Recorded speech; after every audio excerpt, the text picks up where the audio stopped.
shown up. I guess it's actually time to start, isn't it? So I am going to be talking today about, what am I talking about? No, I'm talking about using the Canvas Commons for remediation.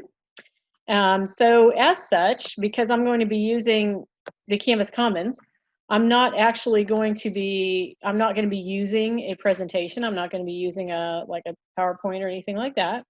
So you won't find a presentation linked on the SCED.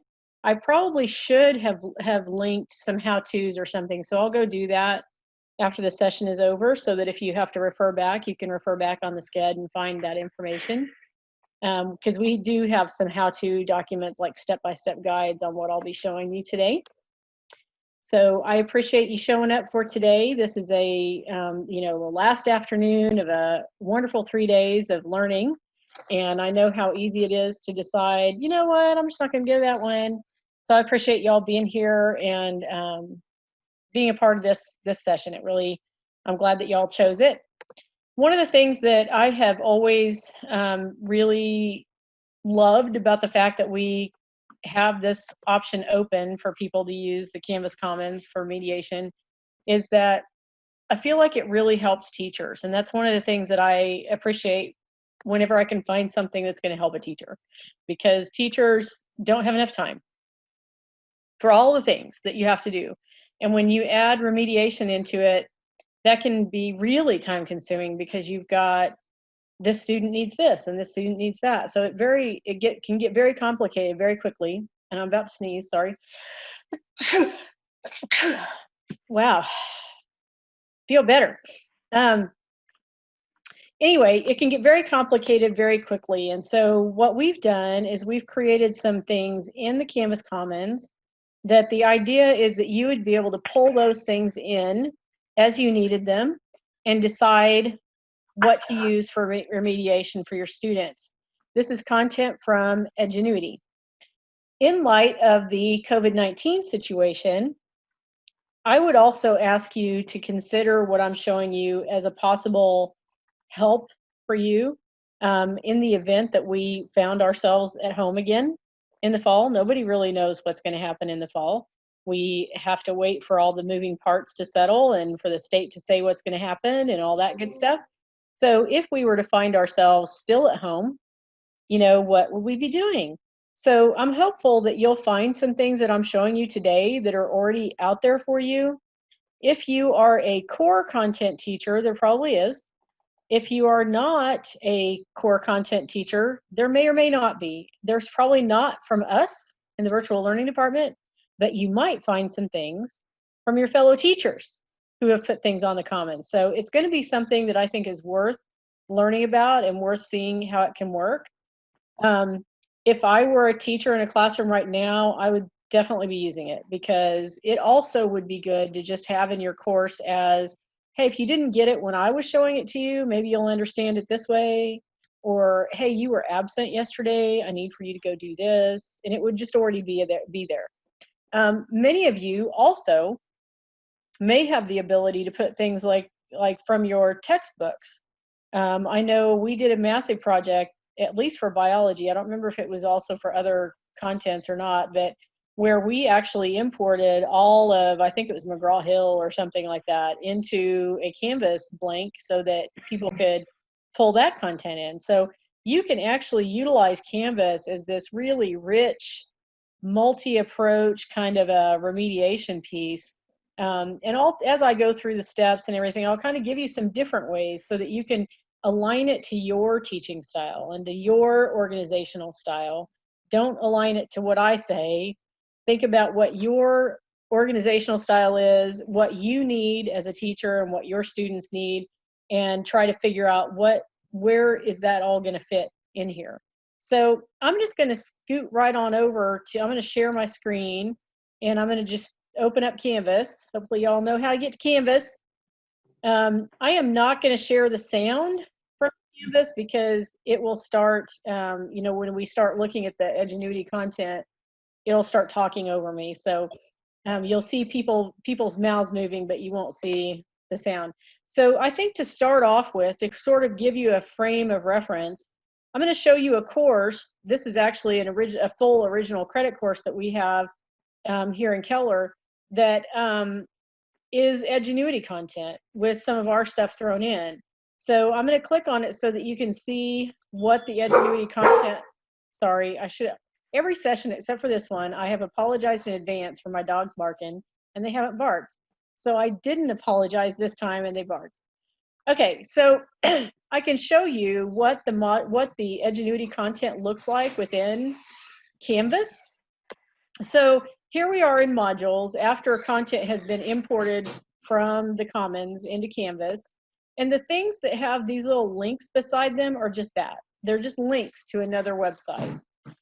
The ones that have these little icons for assignments and quizzes, those are ones that we actually have coded so that they will talk to the Canvas gradebook. So I will kind of explain the difference between the two in a little bit, but I just wanted to point that out, that you can look at those icons and know whether or not it's going to talk to the Canvas gradebook. Things that are links will not talk to the Canvas gradebook. So when a student goes into a course that has this content, if they click on one of these items, it actually doesn't take them out to the other website. It just takes them to the content that's in here. And they can click through the different slides, and they're going to have the talking head teacher. There's always a talking head teacher. There's always things that are like checks for understanding that they can check on. Remember, I said this one's not going to talk to the gradebook, so this is truly a student check for understanding where they're seeing whether they, I haven't even read the question, so don't judge me for not getting it right. So I didn't get that right. Notice it's telling me, well, try it again. Well, there's only 2 choices on this particular one, so I'm going to guess it's that one. I'm going to hit that again. Now I've gotten it right, but now I've got another question to answer. So there are things that are just little checks for understanding built into it. Students have to click on these little squares in order to find all of the information that is in these pieces of content. If they click on the next button down at the bottom of the screen without looking at all of that content, they're not going to have received all the content that's in there. So other things that are within this section, if you have a student who has hearing impairments, they can click the CC button and they'll be able to see what he's saying.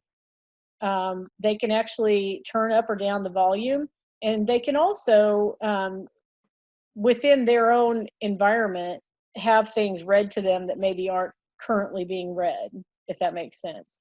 So they can go through and click through this information. I'm going to click next in Canvas, and I'm going to have another video that he's going to talk over me on. I'm going to actually turn him down. I don't know if you guys can hear him, but I can. So he's sitting here talking to them again. Again, there's a bunch of different slides in here for them to go through. Some of them are going to be checks for understanding.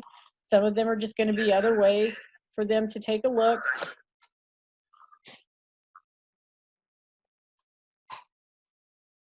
And then the ones that are set up as assignments actually are set up in our assignment environment so that when a student finishes it, it will be in the Canvas gradebook. Now, not necessarily every one of our courses that we'll have in the Commons are going to have those assignments and quizzes coded. And the reason for that is that it takes time, and I'm not sure that it's super valuable. What we have found from other teachers who have been using our remediation courses, some of them are using the assignments and quizzes, and I can always show, if I have time today, I'll show you how to code those yourself if you find some that are not. Or if you want to give a student a second chance on it or something like that. But some of the teachers are finding that they're using the warm-ups and the instruction pieces and then just putting their own assignments in there. Maybe you're a teacher that already uses Canvas for your classroom and you really just want your student to get some instruction before they reattempt an assignment that's already in there. So then you just have them look at the instruction piece. Because this is in Canvas, you have the ability to turn on and off anything that you want to. You can tell it not to present that information to your students, so you have the control over what things they're going to see.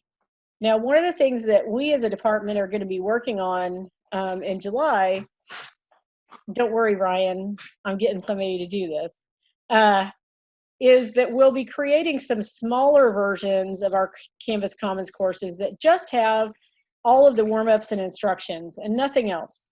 The idea behind that is that if you were to find yourself having to do some remote instruction, some face-to-face instruction, or all remote instruction or something like that, you would actually already have some instruction pieces. You would not have to reinvent the wheel. You would not have to record your videos again and figure out what you're going to do there. You'd only be thinking about your assessments, which some of you may already have assessments in Canvas. So we're going to also have a set of Commons pieces that have just the warm-up and instruction in them.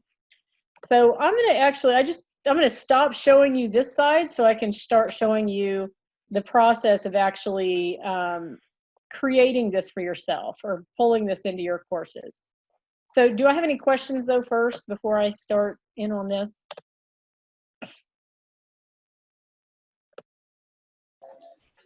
Karen's asking, how can you see the quiz questions?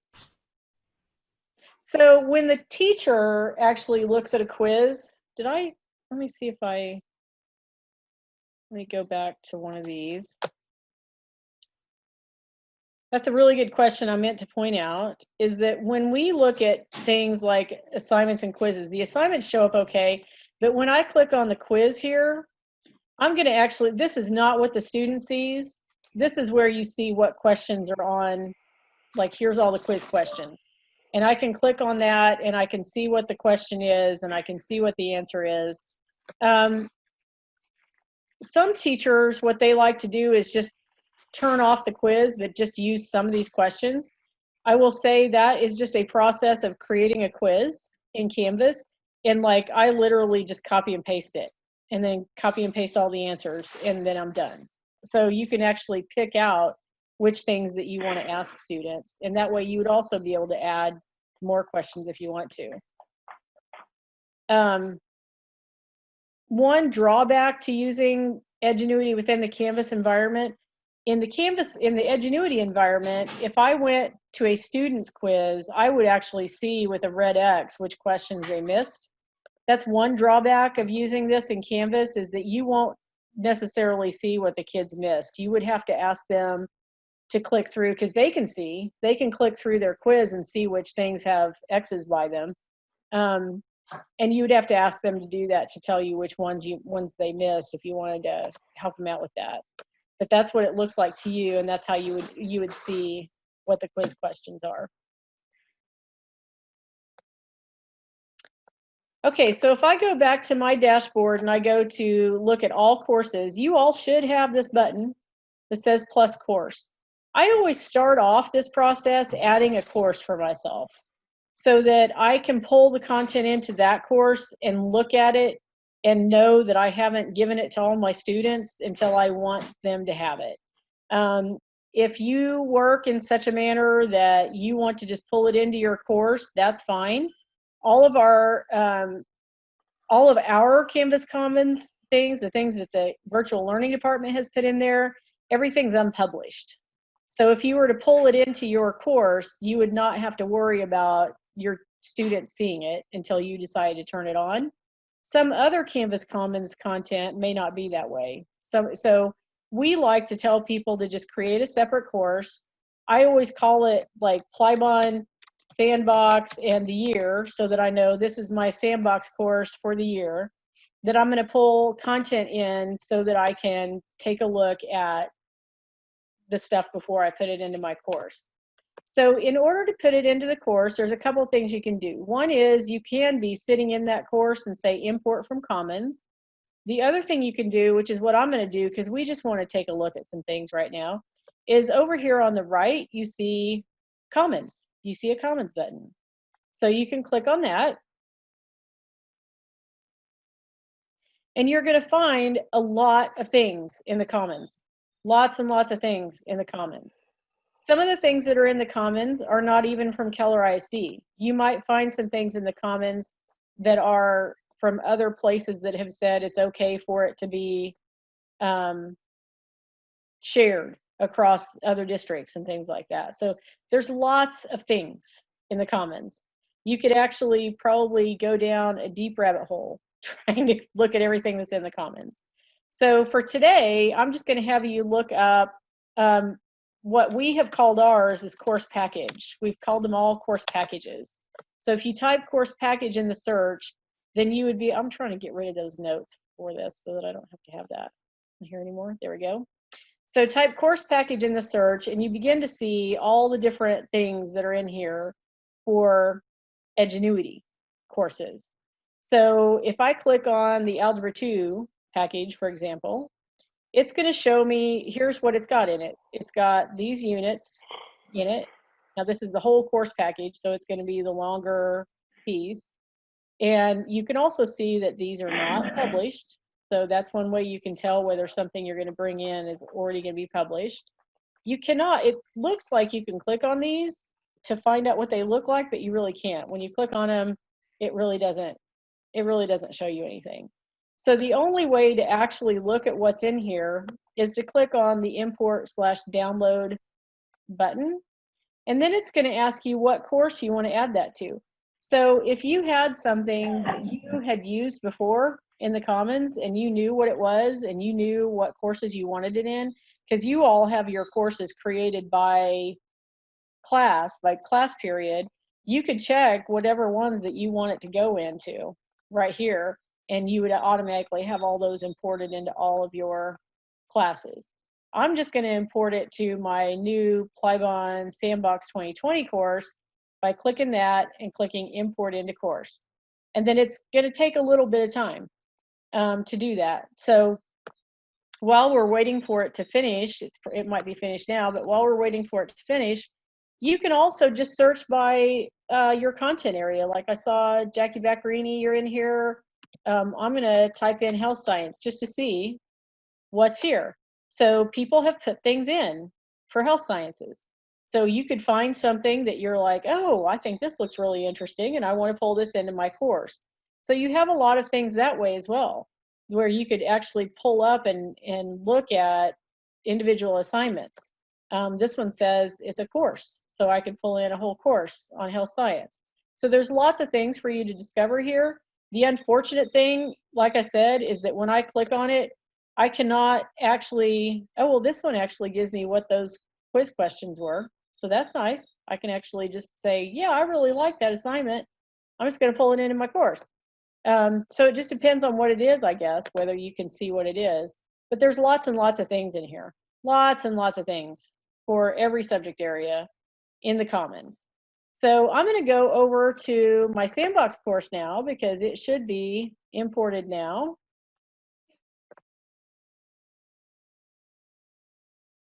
And it is. So now all of the Algebra 2, I think this was Algebra 2, has been pulled into my course. You can see those icons. Remember that the ones that have links don't talk to the gradebook, and the ones that do not have links do. This particular one also has got a placeholder for a unit test, but doesn't actually have a unit test in it. That's a really important thing to note. Some of our courses, specifically if I went to the Commons and I did a search for, back when we were on the 6 weeks, we put in 6 weeks for remediation classes. If I went and found, maybe if I do a search for NPR, unless I unpublished all of them, I might have unpublished them. No, here we go. Like here's economics, or no, here's geometry. 5th 6 weeks, NPR.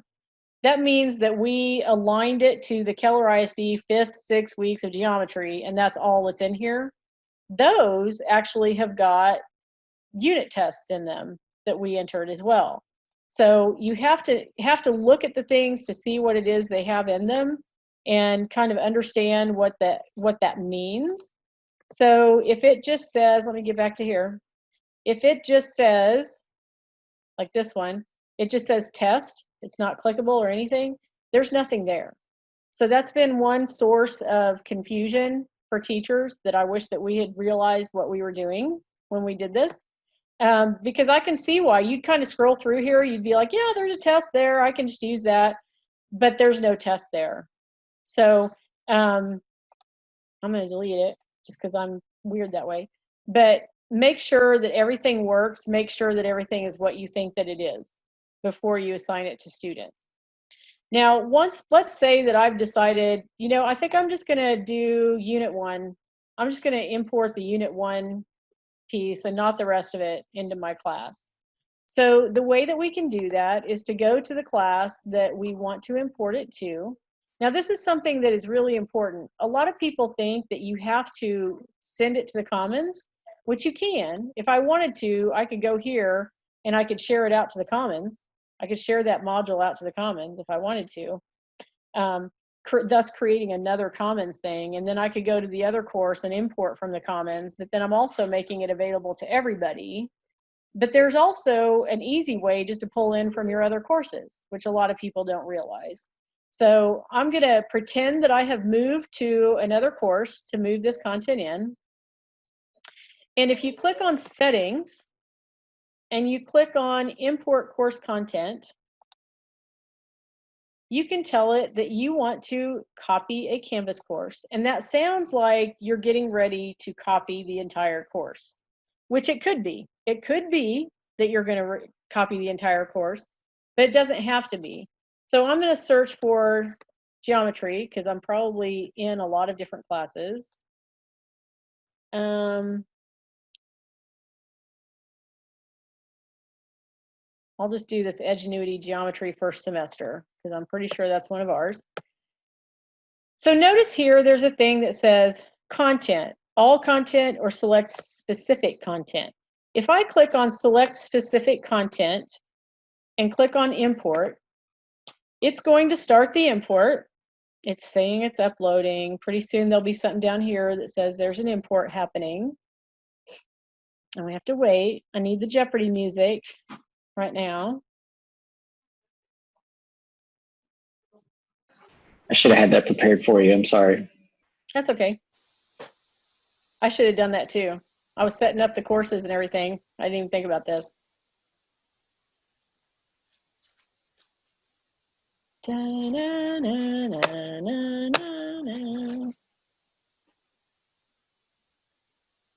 don't think it usually takes that long, does it?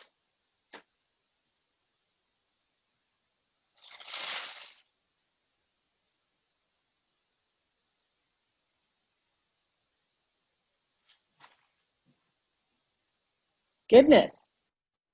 I think it's holding there for a bit. If you click on your module, it'll show up.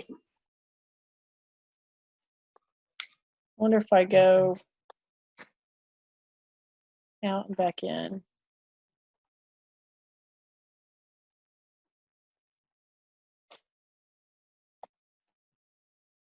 No, it didn't.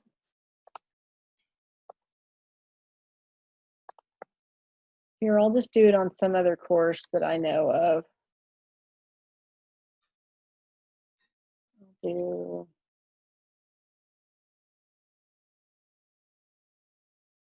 there. That one's just got a test in it, so that should not take that long. I'm going to click on select specific content, hit import.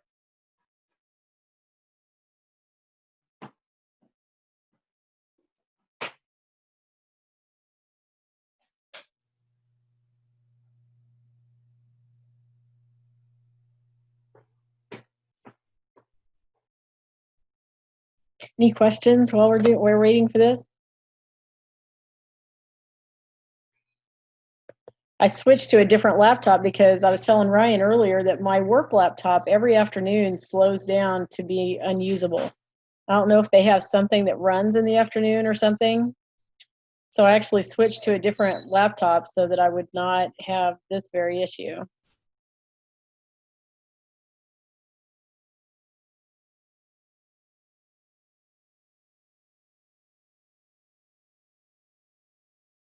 Okay, well, I promise you that this works. After it's done saying uploading, they'll just actually be under the current jobs. Where it says completed here, this item that is uploading right now instead would say select content. Because I said select specific content, it's not actually going to do any import until I hit the select content button over here where it says completed. It'll say select content. So when I click on that, it's actually going to show me like a little outline of the course, and I can check the box next to the things that I want moved in. So this is a nice way for you to move content from one course to another without having to share it out to the Commons. Because I know that some teachers, there might be something that you've created for some unique purpose that you really don't want to share with other teachers because maybe it's just not going to be right for other teachers. Maybe it's just really specific for one student or whatever. And you don't want to have to share it out to the Commons and then pull it in. You don't have to, because you can do it here and just say that you want to pull it into your other courses. Any course that you're set as a teacher in, you can pull content from and to. So that means that if you're in a PLC and you all have created a Canvas course and you're wanting to share content together, but you don't want to put it out there in the Commons, if you're all teachers in that course, you would be able to pull that into your account, if that makes sense. Did we have a question pop up? Yeah, Bob wants to know, instead of using Commons at the end of each year, you can just create a master course and then pull from that. You really could, and I think that that would be maybe a good practice. I mean, in fact, that is what we do in virtual learning, is we create master courses, and instead of using that course ever, we make copies of that course for every instance of that course that we're going to be teaching. That way we always have this pristine, this is the way the course was when it started, which is nice for us in virtual learning because we have times like we are NCAA, not necessarily certified, we're NCAA approved. Our online courses are NCAA approved. But we have to be able, if 2 years from now, if NCAA says we need to see what course this kid took, we know what that course looked like because we still have the master. So having a master is kind of nice because then you're making that tweak to that one, and then you can push that out to all your others, and it's kind of nice. You always have that nice copy. You also are able to, I'm going to leave here because I don't know why it's not working, but you also are able to export. You could just export the whole course and then import it in the same way I was just showing you, but say you want to import the whole course. That's nice because if, I don't know about you, but when I have a course that I've worked on and worked on and worked on, and I've gotten it the way I want it to be, I kind of don't want to just count on our servers working all the time and not losing it ever. Like, what if there was some catastrophic event and my course got lost? But if I do the export course content, that actually downloads it to your files as a file that can be imported. It can be imported into Blackboard, Canvas. I think Google Classroom, I read, was going to be able to start having those imports. Schoology imports, like Moodle, like there's a whole bunch of different LMSs that all read this kind of file. So you could actually export this content, have it sitting on your laptop somewhere, and be able to pull it into another LMS if you wanted to. So that's kind of when I used to work in Irving, we were a very technology centric district, and that was part of the end of year checklist for teachers, was to export their courses and just have a file that had all their exported courses, so that if something happened over the summer and everything went down, nothing ever did, but if anything ever had, everybody would have had their courses still and been able to just import it into their system. Or if they, the year that we transitioned away from Blackboard and we switched over to another LMS, our teachers were able to just import their courses in, and it was no problem. What other questions?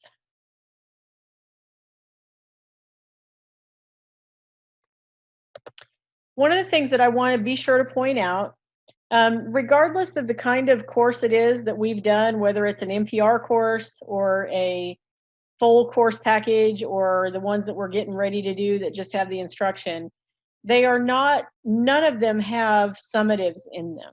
That's very important for you to know. None of them have actual summative exams in them. Some of the exams that are in the NPR courses, you might look at them and decide that you feel like that's okay to be a summative, and that's your decision to make. Most of them, though, do not even have those. So the idea behind these courses is to provide the instruction, the remediated instruction piece, and then the teacher would provide the summative assessments. So that's been something that we've kind of tried to help everybody understand, because when we first switched over to this, we were on the Edgenuity platform, and it was really kind of problematic because although there are summatives in it, a lot of teachers had not been trained how to use Edgenuity's platform, and so we're having a hard time seeing how their students had done. This actually, when we switched over to this method, it returned all the control back to the teachers so that nobody's looking over your shoulder to see what you're doing. Nobody's deciding for you what content you're going to give your students. You decide what you're going to pull in or what you're not going to pull in. You decide how you're going to assess whether the students have now mastered the content. So it really gives you a lot of control. As with anything in Canvas, you can drag things wherever you want it to be, turn things on and off. I could even actually just remove this from this course or from this module if I wanted to. You have all that control. On the assignments and quizzes, same as any assignment and quiz in Canvas, you have the ability to assign it to specific students. So right here where it says assign to everyone, if I got rid of that and said I just only want to, I don't think the virtual team is in here, but you can start typing in a student's name and you can assign it to specific students instead of assigning it to everyone. You can have it open only for certain times, just like you can anything else in Canvas. Now, I said that I was going to show you about the coding piece.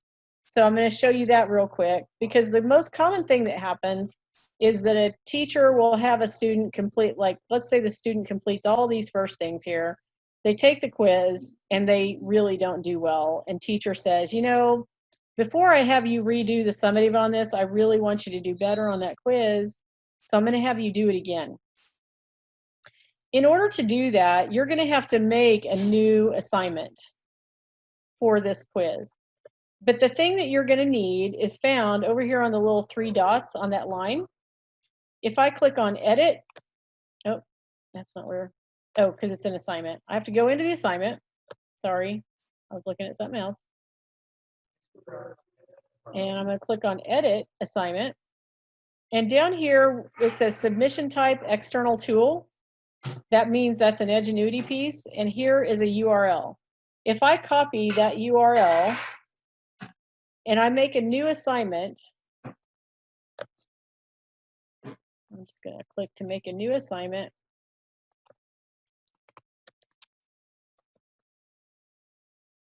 I can go down here on submission type, change this to external tool, paste in the URL and click save. And now I'm going to have another copy of that assignment for my kids. It was that easy. So I'm going to do this again because I know that I go fast. I'm going to do those steps one more time. So I'm going to click on the assignment, click on edit assignment, and down here where it says external tool, I'm going to click in here and I'm going to copy that link. And then I'm either going to go to assignments and click to create a new assignment, or you can even go back to the module itself and click on the plus sign and say I'm going to add a new assignment, name it, and add it. But then it's going to drop it down here at the bottom, and I'm going to have to click on that, click the edit button, change this to external tool, and paste in that link again, and click save. The kind of nice thing about the coding of it is that you get immediate, instant validation that you've actually done it right, because it shows up on your screen there. In the event that you encounter something that you pull in from the Commons that for whatever reason, you see something that says it's an assignment, but it doesn't have this icon. Instead, it has a link there. What you would need to do, where you would need to get the that link from is right here. You could copy that link and then follow all those other instructions for creating a new assignment, paste that link in, and you would have turned it into something that's going to talk to your Canvas gradebook. Again, that was just right here in the little drop down on something that just has the little link icon. I'm going to click on edit, and that's where I'm going to find the link to copy and paste into the assignment. Does that make sense? Elaine, Misty wants to know the tests and quizzes are pretty much set, right? They you should can't add or delete questions. I mean, I was going to say you could copy and paste and create your own quiz and test if you wanted to. But yeah, that's the best that you can do.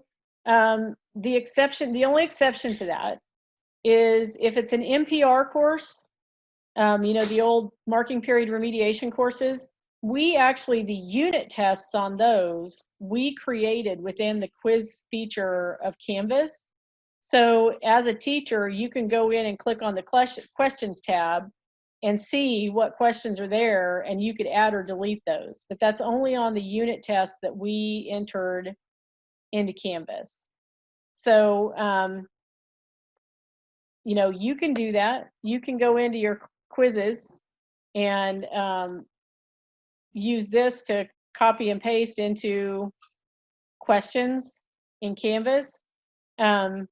It's all dependent on what level of appreciation do you have for their test questions. You know, if you feel like they have really, really good test questions, maybe it'd be worth sitting down and making some unit tests, or getting a team together to take all these quiz questions and unit test questions and make a question pool, make a question bank or something. You know, if you broke up that work and had several people working on it, you could probably come up with a pretty decent question bank off of these, and then you would be able to make quizzes real easy off of the question bank. So it's going to be, that's going to be a personal preference on whether you want to use that and create your own tests. I know one of our online teachers right now, the students are having some difficulty with the quizzes not submitting correctly, and while we troubleshoot, she's just going to build them into a Canvas quiz instead. By doing that, she's making it also so she could decide not to ask some of those questions, or to add some of her own questions, or what have you. So you have all those same controls as you would have in a regular Canvas course.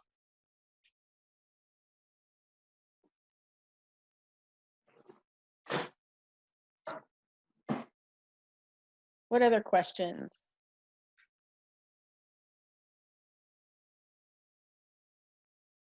I think I saw some science teachers in here. Some of them might have, this one probably doesn't, but sometimes when you click on the labs, I wish you would, oh yeah, look, that's a gizmo right there. Can you all hear him talking, or is it just me? we can hear him. Because he's a little bit annoying. I'm trying to get my screen to let me turn him off. Oh, here we go. I'll turn him off. All right, so if you're not familiar with Gizmos, Gizmos is a really cool, it's a thing you have to, normally you have to pay for, that actually gives students in math and science classes an opportunity to interact with sort of in sort of a lab environment. Sometimes you'll find one that has one of these in it, but notice that I can't click on that. I can't click on that in here. And I think that probably the students can't either. So what I can do is, if you encounter something like that, and you really want to see what it is in the Edgenuity instance, we can open up that and get you access to that gizmo. So I think, Karen, was it you? There was somebody a couple of years ago, I made a course that had the gizmos in it. It's probably old now. I probably archived it. Let me get rid of middle school. Can you hear me? Uh-huh. Okay. The Gizmos open, I mean, when they do the virtual lab, it'll take them to it to do. It will eventually? Yeah, oh yeah. That's cool. Well, the ones that I did this spring, they had like an introduction, and so they walked them through, and then you had the option of having them have like a lab report, like a paper to be filling Okay. out as they go. So it was a link and they they could click collect on? the data. Yeah, and it took them to it. That's really cool. It was awesome. I thought that I just enabled this.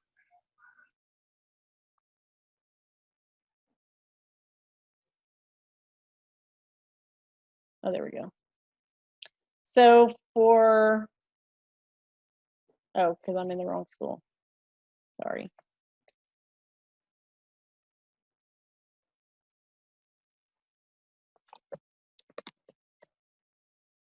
So for those of you who are not familiar with Gizmos, I'll kind of give you an idea what they look like. And again, this is going to be in math and science courses. We also do have guided notes now. If you have a student that needs copy of class notes that maybe would need help with guided notes, we can get you that as well. But here's an explore activity on gravitational force. And these always have a student sheet, like a lab report, what Karen was talking about. But there's also just manipulative kind of things that they can click around on. And this is one of those things in my science class, the first time we do a gizmo, I just have them click on things and see what they do, you know, because that's going to be the best way for them to mess with the system. But they can actually change values and see what that does to the graph or what have you. There are some gizmos that I really liked in my science class because they were things I would never do in my science classroom because maybe it would cost too much money or was too dangerous or something, but there would be a simulation of it in Gizmos for the students to do. A lot of them also will give them good data that you could actually use for quiz questions. You could use Gizmos. I could set up this Gizmo and use my screen snipping tool to take a picture of it. Now I've got a cool picture of a graph to throw in a test question or something like that. So that's something else that you have access to through that those Edgenuity Commons courses if you're a math or science teacher. Elaine, Bob wants to know, you said earlier that Canvas would integrate with Google Classroom. How does that work? I think you're talking about Edgenuity going into Google Classroom, but I don't remember for sure. Right, actually it's the other way. Google Classroom will integrate with Canvas. Like you can pull your Google Classroom into Canvas so that you're kind of using both of them. I don't think it'll go the other way. And honestly, since I don't have a whole lot of experience with Google Classroom, I'm not sure exactly how that works, but I've seen lots of how-to documents on it, but since I don't have a Google Classroom, I have not been able to try it out myself. But you can actually, you know, Canvas lets students integrate their Google account so that their Google Drive is always in their Canvas instance, and it's kind of along that same lines that you would bring the Google Classroom into the Canvas instance, so you'd be able to, it's like one place for them to do both things. That's really good for teachers that are, maybe you're transitioning to use some of the more robust features of Canvas, but you still want to use the organizational part of Google Classroom. So you can actually do that, but I don't have, I'm sure we could do a quick Google search or something to find those really good instructions. And I'll make a list to put that in when I add the how-tos for this. So Karen also wants to know how we get access to Gizmos like you just did. And is there anything like that Gizmo related for world languages that's kind of interactive that way? You know, I really wish there was for world languages. Gizmos specifically is just for math and science. I mean, there's some things that are, I mean, like there's a snowflake maker and stuff like that, but it's mostly math and science. For world languages, I know that they have Conjugamos, which is for the students, but I don't know of anything else necessarily. I will say I can show you some cool things you can do. I'll show you our Spanish course from last year. What was the first question? Was about the Edgenuity, the Gizmos themselves. Yeah, Karen just wants to know how she gets access to it like you just did. So I would say probably if you put in a tech ticket for Ryan that says using the I Choose Virtual Learning as a category, we can set you up with an account or with a course that has those.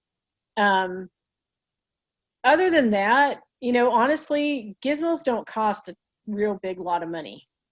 So one thing that might be worth doing is seeing if a campus would purchase it, or I have been really an advocate for purchasing it for the district, but haven't yet been able to find money in my own budget. My virtual math and science teachers have Gizmos, but I have not been able to get a district license. But advocating for that on the campus level or, you know, coordinator level or something like that, if a bunch of us could get together, we could get it for everybody. So where is the science? Where's the Spanish? It must be down here. Because I want to show you.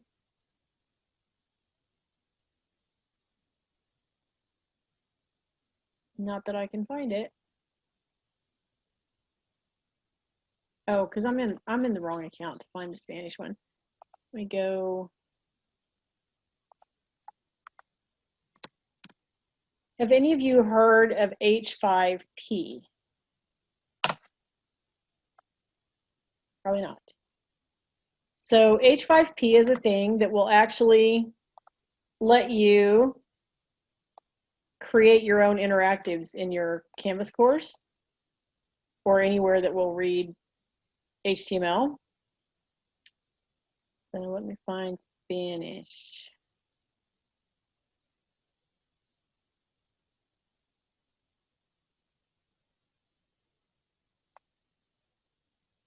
I have too many courses. Can you tell? And what I can do for these things is, like if you're a Spanish teacher and might want to use some of these things that Brandy already made in her course, I could just make you a teacher in this course and you'd be able to pull it into your courses, whatever you wanted to. So I'm gonna see if I can find one that I know is one of her things. Like here we go. H5P is a website that allows you to make these little interactives. So she made this interactive just for students to actually sit and practice with their vocabulary. So on this one, they're supposed to click to identify all of the masculine nouns. If I click it and it's right, I get the green check mark. If I click it and it's wrong, notice I got a red X. So I as a student can practice. And yes, sometimes your students are just going to click all of these, but they're going to learn from that process. They're going to start looking at, well, how come that one was a red X and this one was not? Like they're going to start to figure out, oh, I see this, I see this. Oh, okay, now let me try this. You know, so they're going to kind of learn from that. There are these kind of things. There are, here's the feminine nouns ones. I know she has some that are matching. Okay, that's identifying all the singular nouns. See if I can find one of her matching ones because they were kind of cool. Let me go back out here, models.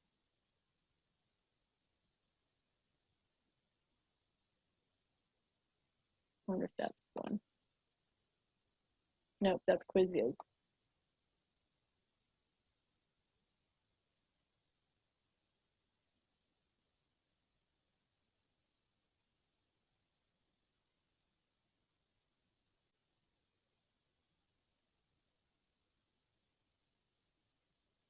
Maybe that one. Yeah, this one's a matching one. Match the pronoun with the corresponding AR verb ending. Okay, I know nothing about Spanish, okay. All right. So they can click and try to remember where things were and do their matching, and they can actually redo it if they want more practice or what have you. So there's ways for you to actually make these yourself on H5P, which would be a whole nother session.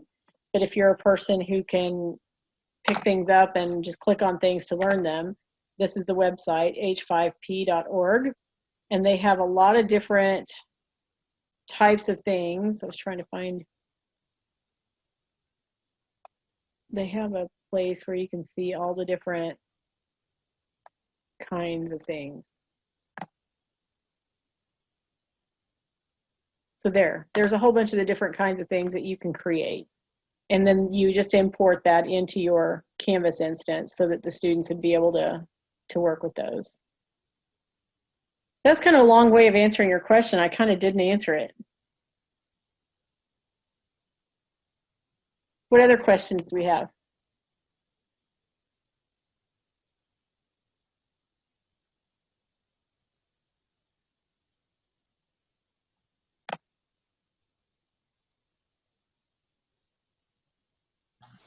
Everybody's ready for the weekend. I am too. Let me tell you, my other sessions today ended up running like a half hour longer than they were supposed to. So I have been pretty much back to back presenting today. I'm going to look up the credit link for this afternoon, if I can find it.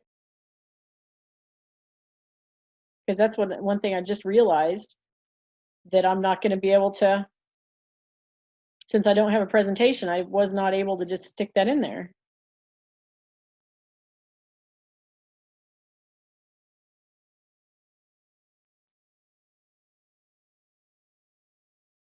Okay, here it is.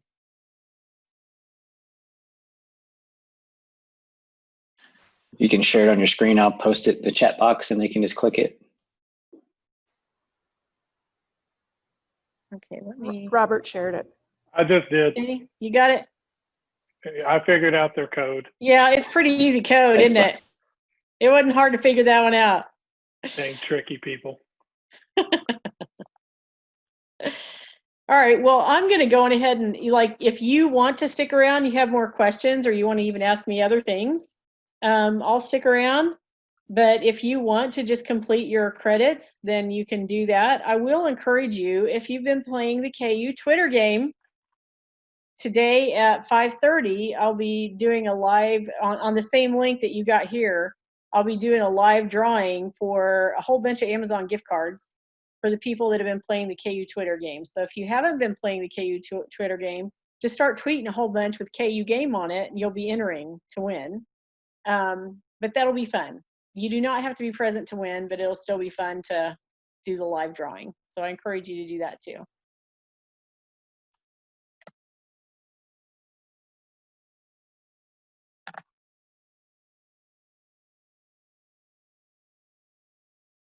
All right, stop my sharing.